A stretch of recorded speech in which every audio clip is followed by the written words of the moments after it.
নিশার গালে জ্বরটা না পড়া পর্যন্ত সে বাস্তবেই ফিরত না। যে মানুষটাকে ছোটবেলা থেকেই সে ভালোবেসেছিল সে তাকে শুধু মারলই না, বরং তার বাবা মায়ের রেখে যাওয়া একমাত্র স্মৃতিটুকুও ছিঁড়ে ফেললো। চোখের সামনে নিশার মনটা ভেঙে চুরমার হয়ে গেল। সে বুঝে গেল ভালোবাসা আর সম্ভব নয়। রাহুলের জীবন থেকে একেবারেই হারিয়ে যাওয়ার সিদ্ধান্ত নিল। সে ছোট্টবেলা থেকেই নিশাকে বড় করেছে রাহুল। নিশার মৃত বাবার বন্ধু রাহুল।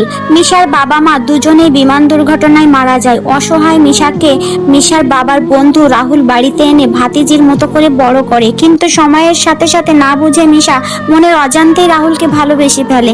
মিশা তার 18তম জন্মদিনে শান্ত গভীর রাহুলকে তার ভালোবাসার কথা জানায়। রাহুল রেগে তা প্রত্যাখ্যান করে, তবুও মিশা অবাক হয়নি। সে জানতো রাহুল কঠোর স্বভাবের, নিয়মের বাঁধনে বাঁধা, কিন্তু চেষ্টা করতে থাকলে হয়তো রাহুলের মন গলেও যেতে পারে। তাই সে আপ্রাণ চেষ্টা চালায় বছরের পর বছর।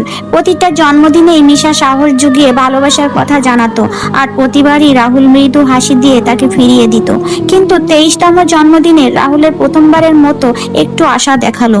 শর্ত ছিল, যদি তুমি পিএইচডি ডিগ্রি অর্জন করো তবে আমি তোমার অনুভূতি নিয়ে ভাববো।